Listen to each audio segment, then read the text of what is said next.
Hey again, y'all. I hope you had a great first week in class. You're settling in well. Again, if you have questions as they pop up, please feel free to email me and ask. Just like last week, I'm going to briefly go over your slides and then talk about the assignments that you have for this week. Just for this video's purpose, just to keep it short, I will just talk about your PowerPoint and then in another video explain in depth your behavior change project.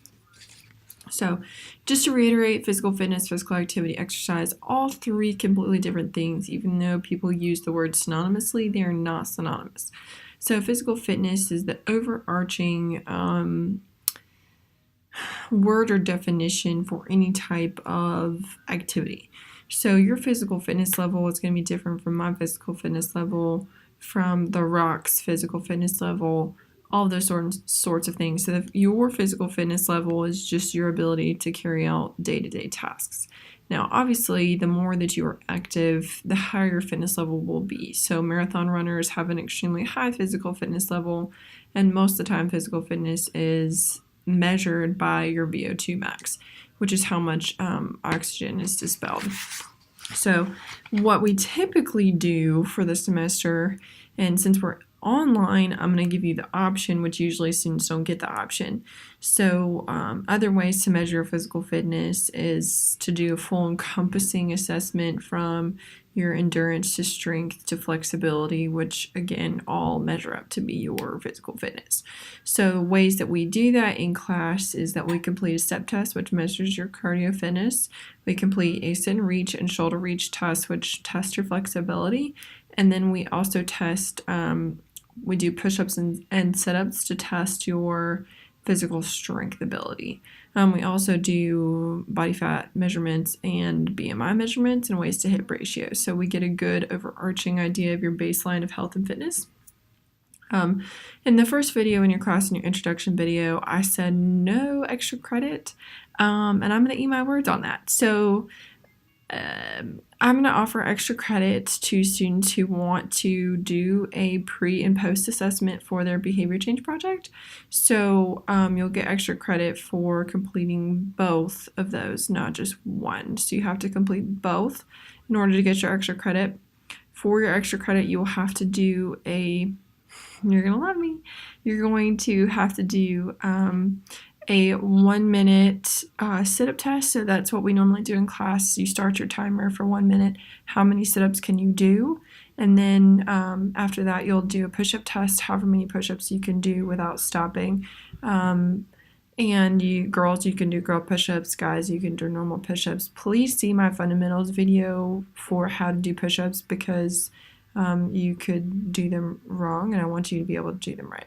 So those are your strength tests. Your cardio test, you're going to run or walk 1 mile. You can do that however you want to. I would suggest you do it, on a track or indoors, that sort of nature, so you're pacing yourself and it's not a treadmill pacing you. Obviously, if you have a treadmill pacing you, you're setting your time. So go outside, pace yourself. You can certainly walk it. No shame in walking it.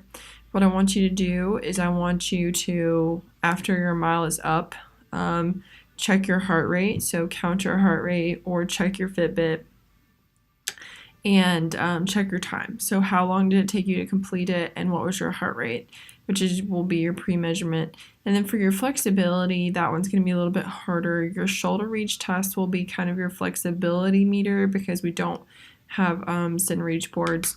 So flexibility, what you'll do, shoulder reach test, reach behind you, reach this way, and then measure how far your fingers overlap.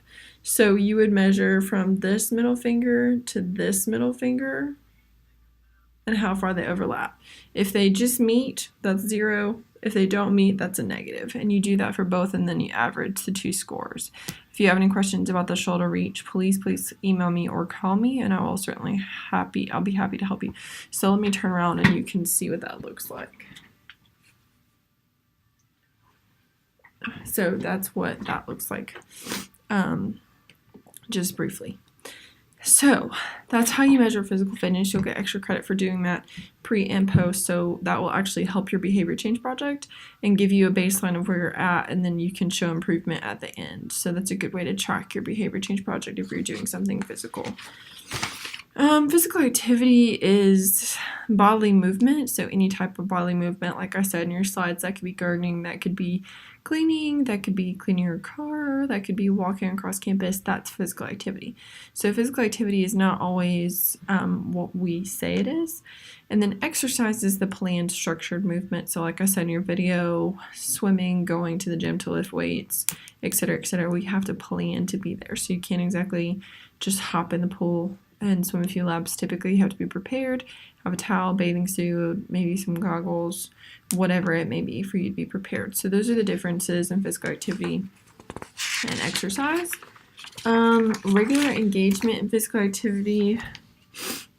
Some reasons why they're lower, I think we can all assume the age category. There, you have more time, you have more energy, you have free access if you're in college. Education research shows that people who have less education are less likely to exercise, and that's just because they don't have the knowledge. They probably don't have the time because they're working multiple jobs, and they also probably don't have financial or occupational resources to go to the gym. So they're not going to pay to go to the gym or pay for a gym membership. Health-related and skill-related. Health-related, those all have to do with components of your health and how they impact your health. Skill-related just contributes to health-related. They don't have a direct effect on your overall health, but they do play a part of a certain amount of health. So agility, balance, coordination, power, reaction time, speed. We have to work on those things to sustain us throughout life. So like I say, if my grandmother, who has very poor balance, were to fall, she could break a hip, which would impact her health indirectly. So balance was the cause of the fall. Fall impacts health. So there's an indirect correlation to how skill-related fitness impacts health-related fitness. Health-related fitness, so cardiorespiratory endurance, muscular strength, muscular endurance, flexibility, and body composition. So cardiorespiratory endurance, that's just your circulatory and respiratory systems being able to supply oxygen to your working muscles. So if our heart can't supply oxygen and blood to our working muscles, we're not going to be capable of doing a whole lot. So an example of cardiorespiratory endurance would be running, marathons, soccer, basketball, those sorts of things. Muscular strength, so that's the ability to apply force or generate force. Muscular endurance, to be able to sustain that effort for an extended period of time, so continuously doing the movement over and over and over again. So like marathon skiers or again marathon runners, you're continuously doing a movement repetitively. Flexibility, be able to have full range of motion through a joint. And then body composition, different muscle, fat, bone, tissue, vital organs, all of those things make up our body composition. Men and women's body compositions are different, and that's just due to size and stature and the women's ability to carry a child. So essential fat, that's just necessary for carrying children. You see organs are the same. Bone percentage is a little bit more, but that's because most men are typically bigger than women. Non-essential fat storage, muscle tissue, size, stature, again, playing a huge part of that. Obviously, if there's more circumference or area to have, so a 6'4" man is going to be completely different than a 5'8" woman. So, there's going to be more body mass there. Principles of training, pretty straightforward. I'm not going to reiterate those. The FIT principle, we talked about this pretty heavily handed. Frequency, intensity, time type, your workout program is going to depend heavily on this principle. How often do you want to go to the gym? How much time do you want to spend? What's your intensity like? So if I'm spending 30 minutes in the gym, my intensity is going to be completely different than me spending an hour in the gym. I can't sustain a max heart rate for an hour, but I can sustain a max heart rate off and on for 15 to 30 minutes as I'm doing different interval workouts.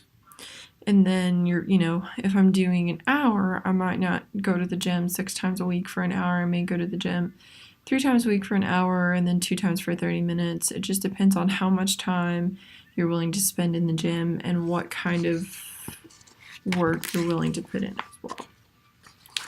ACSM guidelines, very important. ACSM guidelines says that we should have at least 3 to 5 days of cardio, 2 to 3 days of strength training, and 2 to 3 days of flexibility. And whenever I say flexibility, and I'm guilty of this, I don't mean touching your toes. I mean, yoga, actually stretching out your muscles so that way you're not hurting yourself or risking injury of that sort. 2 to 3 days of strength training. Obviously, all of these can be combined, so you can do cardio and strength training in the same day. It's just that you get that amount per week. Important facts. So you should warm up and you should cool down. So if you don't warm up and you kind of just jolt your body, it's not going to be fully ready. It's going to take it a lot longer. You're probably going to be in a lot more pain. So bring up that body temperature, allow the blood flow to redirect to your working muscles, and allow your heart to increase slowly. And then cool down facts, you want to slowly decrease your heart rate. You want to bring that heart rate back down and not just dramatically stop whatever you're doing. You burn more calories if you slowly decrease your workout and bring your heart rate back down. It also allows you to redistribute blood flow to wherever it is that you need to go. Cool downs also help reduce soreness. Let's see facts. Water, you can see that, how much water you need to intake. It's not bad for you to run in cold air, contrary to popular belief. Not really sure where that came from. Unless you have high blood pressure, which is putting more strain on your heart. Is ice or heat better? Ice is usually the initial treatment, so go with ice unless told otherwise. What's the difference in a strain and a sprain? Sprain is the stretching or tearing of ligaments. A strain is the stretching or tearing of muscle fiber.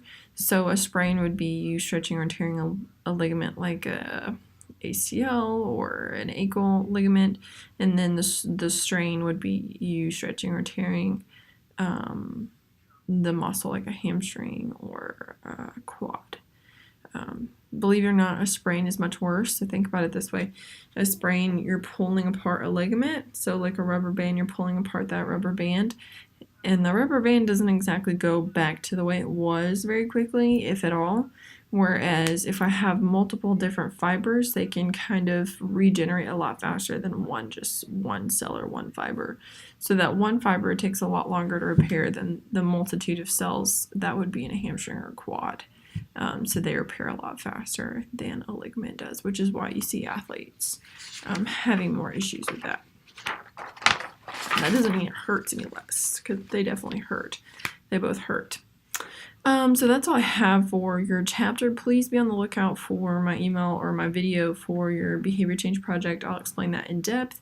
This week you have your quiz 2 and your fundamentals discussion board. Take a look at that fundamental video and then let me know what you think. Try it out, and hopefully you learned something new. If not, it's just a reiteration of what you already know, which is never a bad thing.